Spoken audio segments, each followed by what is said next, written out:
네, 여러분의 열정을 응원합니다. 브리국어 22번째 시간 이어진 문장에 대해서 알아볼게요. 그 전에 여러분 서술어의 자릿수라는 개념 들어봤습니까?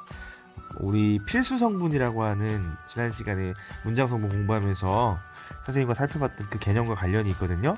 서술어의 자릿수를 먼저 알아보고 이어서 오늘 핵심적인 이어진 문장에 대해서 알아보도록 하겠습니다. 서술어의 자릿수가 뭐냐면요, 우리 문장에 서술어가 꼭 필요로 하는 문장 성분의 개수예요. 우리 필요로 하는 성분을 우리 뭐라고 한다 했죠? 그렇지, 문장의 필수 성분이라고 한다고 했습니다. 필수 성분이 어떤 것도 있었죠? 주어, 서술어, 그리고 보어, 또 뭐가 있습니까? 목적어. 이 네 가지는 뭐 여러분 기본적으로 알 텐데 플러스 여기다 뭐도 이야기해야 돼요? 그렇지, 필수적 부사어도 필수 성분이라고 했죠? 이 서술어의 자릿수는 지금 선생님이 여기다 적은 필수 성분과 굉장히 밀접한 연관이 있는 개념입니다. 자, 먼저 한자리 서술어라는 게 있는데 뭐냐면요, 서술어가 필요로 하는 필수 성분의 개수가 한 개인 거예요. 자, 그리고 두 자리 서술어는 몇 개겠어요? 두 개인 경우 필수 성분이. 자, 세 자리 서술어는 요구하는 필수 성분이 세 개인 경우인 겁니다. 자, 그러니까 국어에서는요, 한 자리, 두 자리, 세 자리 서술어, 이 세 종류가 있어요. 영어로 따지면 여러분 문장의 형식 있잖아요. 그것과 비슷한 개념이라고 생각하시면 되겠습니다. 자, 볼게요. 선생님 문장을 적었습니다. 소크라테스가 죽었다. 자, 이 문장은 완전한 문장이죠. 그렇죠? 군더더기가 없는 아주 간결한 문장입니다. 여기서의 서술어는 죽었다인데요. 주어는 뭡니까? 소크라테스입니다. 이 문장은 주어만 필요한 문장이에요. 그래서 한자리 서술어는요, 당연히 서술어가 있으면 반드시 필요한 게 뭐예요? 주어죠. 주어만 존재하는 그런 문장, 그것이 바로 한자리 서술어입니다. 보통 우리가 형용사라고 말하는 것, 그리고 자동사라고 말하는 것, 완전 자동사, 완전 형용사예요. 정확하게 말하면 그런 것들이 바로 한자리 서술어를 갖는 한자리를 갖는 필수 성분을 한자리만 갖는 서술어라고 이야기를 하겠습니다. 자, 그 다음 보겠습니다. 현우가 재호를 만났다. 서술어는 만나다입니다. 주어 뭐예요? 현우가가 주어가 되겠죠? 근데 현우가 만났다 하면 이거 완전한 문장이 아니죠. 누구를 만났는지, 무엇을 만났는지가 설명이 돼야 돼요. 그 무엇을, 누구를 해당하는 것이 바로 뭡니까?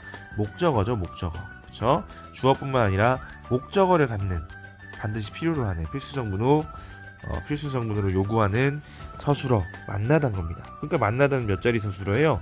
두 자리 서술어가 되는 거죠. 다음 거 보겠습니다. 다음 문장. 자, 여기서 서술어는 아니다인데요. 주어는 영선이는입니다. 자, 영선이는 아니다. 그러면 무엇이 아닌지가 필요하죠. 영선이는 주어고요. 서울 사람이 이게 뭐예요? 보어입니다. 보어. 알잖아요. 문장 성분 얘기하면서. 자, 즉 주어와 보어를 요구하는 두 자리 서술어인 거예요. 자, 현우가 재호와 만났다 라고 했을 때 만나다는요, 역시 아까 설명했던 서술어이기도 한데 현우가는 주어고 재호와는 그럼 뭐가 됩니까? 그렇지, 부사어인데 그냥 부사어가 아니라 뭐예요? 필수적 부사어가 됩니다. 설명하자면 두 자리 서술어는 기본적으로 당연히 그 중에 한 자리는 주어가 차지합니다. 주어가 없는 문장은 없으니까요. 자, 그 다음 주어의 짝으로 올 수 있는 것이 목적어, 보어, 필수적 부사어가 되는 겁니다. 즉 두 자리 서술어는 주어 목적어, 혹은 주어 보어, 혹은 주어 필수적 부사어, 짝을 맺고 있는 문장들을 이야기를 합니다. 어렵지 않죠? 자, 세 자리 서술어는 더 쉬워요. 자, 보겠습니다. 세 자리 서술어는요, 자, 세 자리 서술어는 주어, 목적어, 필수적 부사어를 반드시 필요로 하는 서술어를 세 자리 서술어라고 이야기를 합니다. 자, 예를 들어서 이런 문장이에요. 혜린이가 준이에게 선물을 주었다. 주다라고 하는 수여 동사인데요. 자, 주어가 혜린이라는 것을 알 거예요. 근데 혜린이가 줬다 라고 하면은 궁금한 게 생기죠. 궁금한 게 생긴다는 것은 완전하지 않은 문장이라는 겁니다. 뭐가 궁금하냐? 뭘 줬는지, 그죠? 그리고 누구에게 줬는지가 설명이 돼야 된다는 거예요. 자, 여기서 무엇을 주었는지가 바로 뭐예요? 목적어가 되고요. 누구에게 주었는지가 뭐가 되는 거예요? 그렇지. 필수적 부사어가 되는 겁니다. 말했다시피 에게는 무슨 부사예요? 그렇지. 무슨 조사예요? 부사격 조사죠. 그래서 부사어인데 반드시 필요한 부사어니까 필수적 부사어다라는 겁니다.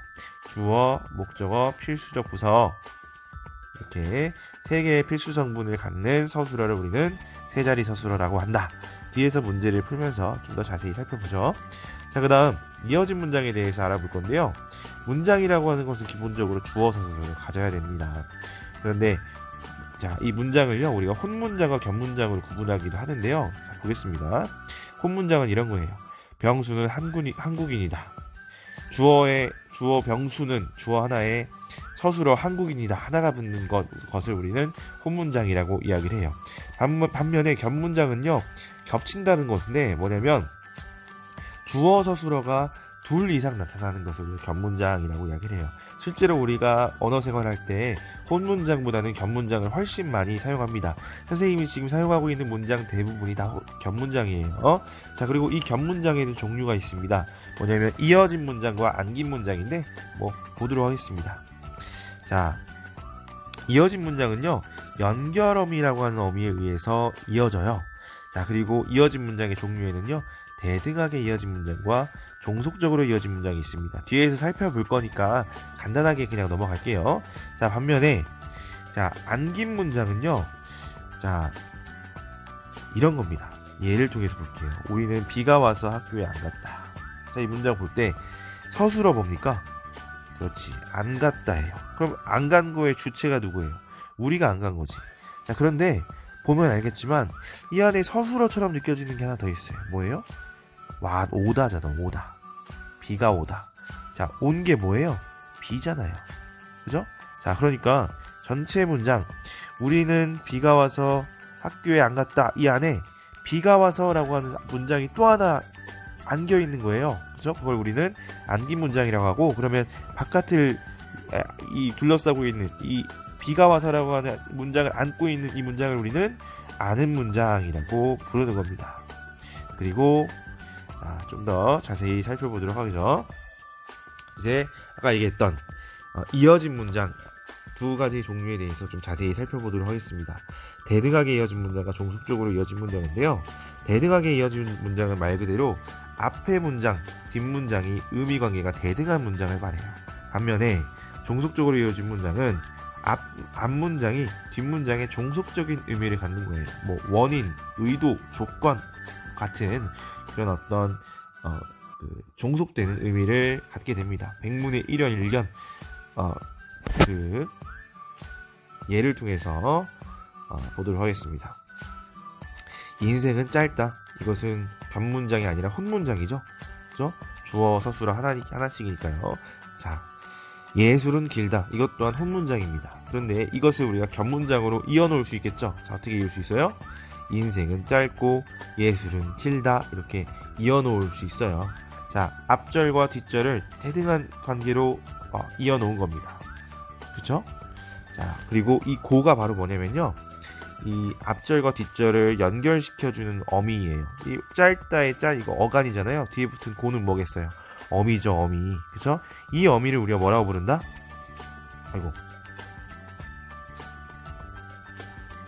자, 이걸 우리는 연결어미다 라고 부릅니다. 연결어미. 그리고 앞문장과 뒷문장을 대등하게 이어주기 때문에 대등적 연결어미라고 부릅니다. 자, 다음 예를 볼게요. 비가 왔다. 이것도 단문장, 혼문장이죠. 나는 학교에 안 갔다. 이것도 주어와 서술어는 하나씩밖에 안 나오는 혼문장입니다. 자, 이 혼문장을 이어볼게요. 비가 와서 나는 학교에 안 갔다. 자, 이것은 앞문장이 뒷문장에 뭐가 되죠?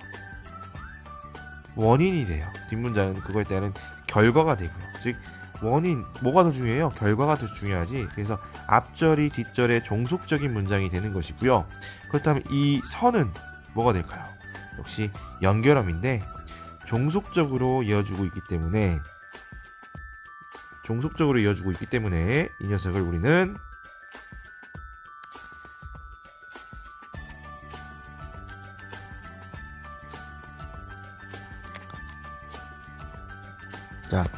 이 어미는 당연히 종속적 연결어미가 되는 겁니다. 종속적 연결어미. 자, 그래서 자, 연결어미에는 어떤 것들이 있는지 선생님이 보여줍니다. 자, 대등적으로 이어주는 연결어미에는요, 순접, 역접, 선택의 의미에 따라서 이런 어미들이 있고요. 종속적 연결어미는 아까 말했지만 원인, 조건, 목적 이런 의미 관계를 가져요. 앞말이 뒷말의 원인이라든지 앞말이 뒷말의 조건이라든지. 자, 그 의미 관계를 갖는 어미가 이런 것들이 있어요. 이걸 외울 필요가 있을까요, 없을까요? 외울 필요가 없습니다. 이거 어떻게 외워요? 선생님도 다 외우고 있지 않습니다. 다만 구분을 어떻게 하는지 그 방법이 중요하죠. 오늘 핵심은 바로 대등적으로 이어진 문장과 종속적으로 이어진 문장을 구분하는 방법만 알면 돼요. 그 방법만 알면 그들을 이어주고 있는 어미는 당연히 대등적으로 이어진 대등적 연결어미야 종속적 연결어미 쉽게 구분이 되는 겁니다. 자, 그러면 구분하는 방법을 좀 알아볼게요. 예술은 길고 인생은 짧다. 이건 아까 봤던 무슨 문장이죠? 그렇지, 대등적으로 이어진 문장입니다. 자, 그리고 비가 와서 우리는 소풍을 못 갔다. 이것은 종속적으로 이어진 문장이죠. 자, 원인과 결과의 의미를 갖는. 자, 그런데 보세요. 선생님이 예술은 길고 인생은 짧다라고 하는 문장을요, 인생은 짧고 예술은 길다로 바꿨어요. 뭘 바꿨냐면요, 앞뒤에 앞문장과 뒷문장을 서로 교환한 겁니다. 그런데 의미 차이가 있어요, 없어요? 없어요. 같습니다. 자, 여러분, 저울을 떠올려 보세요. 저울 이렇게 지금 매달려 있는 저울이라고 생각을 해봅시다. 자, 대등적으로 이어진 문장이라면 앞문장과 뒷문장의 의미 관계가 같아야겠죠. 자, 그래서 만약에 이 B를 앞으로 옮기고 A를 뒤로 옮긴다고 해도 저울의 수평은 유지가 될까요, 안 될까요? 당연히 유지가 되죠. 자, 그러니까 앞뒤 문장을 바꿔도 의미 차이가 안 생긴다라고 생각을 하면 돼요. 대등적으로 이어진 문장은. 자, 그러면 종속적으로 이어진 문장은 저울 관계가 이런 상태라고 보면 될 것 같아요. 여러분. 저울이 이런 모양 상태입니다. 앞문장보다 뒷문장이 비중이 있어요. 그러다 보니까 앞뒤 문장을 바꿀 경우에 저울의 기울기가 어떻게 됩니까? 완전 반대로 바뀌어버리게 되죠. 자, 그래서 앞문장과 뒷문장을 바꾸는 겁니다. 보세요. 우리는 소풍을 못 가서 비가 왔다? 말도 안 되는 문장이 되어버린다는 거예요. 자, 그러니까 대등적으로 이어진 문장과 종속적으로 이어진 문장을 구분하는 방법, 여러분 떠올릴 때 이런 저울을 떠올려 보면 쉽습니다. 자, 대등적인 문장 대등적으로 이어진 문장은 앞뒤 문장이 이동이 가능하지만 종속적으로 이어진 문장은 불가능하다. 기억을 해두면 되겠습니다. 자, 두 번째, 이 둘을 구분하는 방법, 두 번째 알려주도록 하겠습니다. 이게 첫 번째예요. 자, 두 번째 제시합니다. 보셨습니까? 자, 다시 한번 보여줄게요. 예술은 길고 라고 하는 문장을요, 인생은 짧다라고 하는 문장 사이에 넣어보겠습니다. 인생은 예술은 길고 짧다. 이거 말 돼요, 안 돼요? 말이 안 되죠. 반면에 같은 방법으로 다시 같은 방식으로 비가 와서라고 하는 앞절을 뒤에 있는 우리는 소풍을 못 갔다라고 하는 요 문장 속으로 넣어볼게요. 우리는 비가 와서 소풍을 못 갔다라는 문장이 되는데, 선생님이 방금 읽어봤지만 전혀 문제가 없습니다. 자, 앞 문장은 지금 대등적으로 이어진 문장은 앞에 문장을 뒷문장 속으로 옮겼을 때 말도 안 되는 말이 되지만, 종속적으로 이어진 문장은 앞문장을 뒷문장으로 옮겼을 때 문제가 없습니다. 자, 이것 또한 여러분 저울로 생각하면 되는데, 대등적으로 이어진 문장은 생각해보세요. 얘를 여기로 옮겨버리면 저울의 기울기가 확 기울어버리겠죠? 그죠? 반면에 종속적으로 이어진 문장은 어차피 이런 상태였어요. 얘를 여기로 옮긴다고 해서 기울기가 조금 달라질 수는 있겠지만은 그 대세는 기울어져 있는 대세는 변하지 않습니다. 자, 이런 식으로 기억하면 좋아요. 자, 대등적으로 이어진 문장은 뒷문장 속으로 이동이 불가능하지만 종속적으로 이어진 문장은 뒷문장 속으로 이동이 가능하다. 그래서 이어진 문장을 구분하는 방법은 이 두 가지만 기억하면 됩니다. 자, 어렵지 않죠? 쉽죠? 자, 그러면 문제풀이를 통해서 좀 구분을 해보도록 할게요. 자, 첫 번째 문제는 서술어의 자릿수에 관련된 건데요. 보도록 하겠습니다. 서술의 밑줄을 찾아 밑줄을 긋고 서술의 자릿수를 한번 적어보자는 거예요. 자, 첫 번째 보겠습니다. 나는 오늘 친구와 싸웠다. 서술은 이거네요. 자, 싸웠다가 이 서술어인데요. 주어 있겠죠. 주어. 이 녀석이 주어겠네요. 주어. 오늘 얘는 부사와 얘 필요 없습니다. 친구와 얘도 부사어인데 무슨 부사어? 필수적 부사어네. 나는 싸웠다라고 하면 누구랑 싸웠는지가 중요하잖아요. 자, 그러니까 이 몇 자리 서술어입니까? 그렇지, 2자리 서술어가 되는 겁니다. 자, 그 소년은 먼 산을 바라보았다 해서 서술어는 바라본 거고요. 이제 주어는 누구예요? 그렇지, 그 소년인 거 여러분 알 겁니다. 소년이 바라보았다라고 하면 불완전하죠. 뭐가 필요해요? 그렇지, 목적어가 필요합니다. 소년이 산을 바라보았다 라고 하면 완전한 문장이니까 얘도 2자리 서술어겠구나. 주어와 목적어를 갖는. 자, 우리 딸은 굉장히 똑똑하다 해서 서술어 똑똑하답니다. 주어는요? 우리입니까? 아니지, 딸이 바로 주어입니다. 주어. 굉장히 꼭 필요한가요? 필수 성분인가요? 아니지, 그렇죠? 그래서 얘는 딸이 똑똑하다. 1자리 서술어입니다. 자, 그 다음 볼게요. 미국의 날씨는 한국과 다르다. 서술어는 다르다네요. 자, 주어는 뭡니까? 날씨입니다. 날씨는. 그죠? 근데 날씨가 다르다라고 하면 말이 안 되죠? 뭐가 필요해요? 어디와 비교해서 다른지. 비교부사격 조사 과가 붙었네요. 자, 얘 또한 뭡니까? 필수적 부사어가 됩니다. 선생님, 미국에라는 말도 들어가야 되지 않을까요? 필수적이지 않나요? 아닙니다. 얘는 뭐예요? 관형어예요. 관형어는 아무리 필수적인 것처럼 느껴지더라도요, 필수 정분으로 인정하지 않고요, 서술어의 자릿수에도 그래서 넣지 않습니다. 날씨는 한국과 다르다라는 뭔가 불완전한 느낌이 있어요. 인정합니다. 근데 앞에 붙는 관형어는요, 필수 정분이 아니기 때문에요, 서술어의 자릿수에 포함시켜서는 안 됩니다. 그러니까 결과적으로는 주어와 필수적 부사어를 갖는 2자리 서술어입니다. 자, 5번째. 형은 방금 집에 왔다 해서 서술어는 왔다. 주어 누굽니까? 형이에요. 형이 왔다. 근데 여기서 또 필요한 거 뭐예요? 어느 장소에 왔는지. 얘도 뭐가 되는 거예요? 필수적 부사어가 되는 겁니다. 역시 2자리 서술어가 되죠. 필수적 부사어를 요구하는 경우가 굉장히 많네요. 자, 6번째. 쉽습니다. 주다. 그죠? 수여동사, 수혜동사 뭐 이런 경우에는 대부분 3자리 서술어입니다. 주다, 누가, 주어, 무엇을, 목적어, 누구에게, 필수적 부사어에서 3자리 서술어라는 거 여러분 어렵지 않게 찾았을 거예요. 자, 어렵지 않죠. 서술어의 자릿수 문제가 나온다면 여러분 정말 주는 문제라고 생각하면 됩니다. 굉장히 쉬워요. 자, 그러면 다음 문제, 이어진 문장에 관련된 내용을 볼게요. 자, 여러분이 만약에 문법 공부를 제대로 많이 했다면 이 보기는 읽지 않고도 거의 풀 수 있어요. 그래서 선생님 읽지 않고 바로 보기 2만 가지고 문제를 풀어보도록 하겠습니다. 자, 암벽 등반은 힘들고 재미있다. 자, 이것은 암벽 등반은 힘들다, 그리고 암벽 등반은 재미있다 라고 하는 문장이 이어진 거예요. 선생님, 근데 주어가 하나 없네요. 뒤에 힘들고 여기 사이에 주어가 들어가야 될 것 같은데, 그 까닭은 뭐냐면 암벽 등반이라고 하는 주어가 겹치니까 주어가 같은 문장이 이어질 경우에는 하나만 사용합니다. 즉, 요 뒤에 암벽 등반이라고 하는 주어가 생략돼 버린 거예요. 여기 지금 쓰이고 있는 거예요. 자, 어쨌든 암벽 등반은 힘들고 암벽 등반은 재미있다. 자, 얘를 앞뒤 바꿔볼게요. 암벽 등반은 재미있고 힘들다. 이래도 문제가 되지 않으니까 얘는 무슨 문장이에요? 대등적으로 이어진 문장이죠. 자, 니은 보겠습니다. 암벽 등반은 힘들어서 재밌다. 재밌어서 힘들다 바꾸면 안 되잖아요. 그죠? 얘는 종속적으로 이어진 문장인 것을 알 수 있습니다. 자, 암벽 등반은 힘들지만 재밌다. 자, 재밌지만 힘들다도 되죠?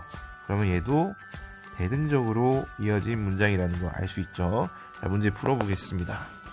자, 기역, 니은, 디귿은 암벽 등반은 힘들다와 암벽 등반은 재미있다라고 하는 두 개의 혼문장이 이어진 문장이고 맞죠? 그렇다고 했죠 방금. 자, 2번 기역, 니은, 디귿은 앞절과 뒷절의 수수사를 바꿔도 의미 변화가 생기지 않는 이어진 문장이군. 자, 그건 대등적으로 이어진 문장만 얘기하는데, 자, 니은 같은 경우는 어때요? 힘들어서 재미있다. 와, 재밌어서 힘들다는 완전 다른 의미가 되죠. 말했지만 종속적으로 이어진 문장은 서술어 문장의 위치를 바꿔버릴 경우에 기울기의 차이가 생겨버리잖아요. 원래 이런 기울기였는데 앞뒷 문장의 어떤 비중의 차이가 반대로 되어버릴 수 있다는 거예요. 그래서 종속적으로 이어진 문장에는 해당하지 않는 설명이기 때문에 정답은 2번입니다. 자, 3번 볼게요. 기역, 니은, 디귿에서 뒷절에 주어가 없는 것은 앞절에 주어가 같기 때문에 이건 아까 얘기했던 내용이고요. 자, 기역과 디귿은 두 혼문장이 각각 나열, 대조의 의미를 갖는 어미, 고와 시만으로 대등하게 이어진 문장이군. 이런 말이 나오면 거의 맞다고 생각하면 돼요. 틀린 설명을 거의 하는 경우는 없을 겁니다. 맞아요. 5번. 니은은 두 혼문장의 원인의 의미를 갖는 어미, 어서로 연결된 종속적으로 이어진 문장이군. 그렇죠? 뭐뭐 해서 뭐뭐 하다, 이건 앞문장이 원인의 의미를 갖죠. 자, 그래서 문제까지 잘 풀어봤습니다. 정답은 다시 한번 2번이었습니다. 자, 이렇게 해서 선생님과 함께 서술어 자릿수 그리고 이어진 문장을 구분하는 방법까지 알아봤는데요. 도움이 많이 됐는지 모르겠습니다. 자, 질문이 있는 친구들은 얼마든지 서면으로 질문을 해도 되고요. 대면해서 질문을 해도 좋습니다. 여러분의 질문은 언제나 환영하니까요. 자, 오늘도 정말 고생 많았고요. 여러분의 열정을 오늘도 응원합니다. 고생했습니다.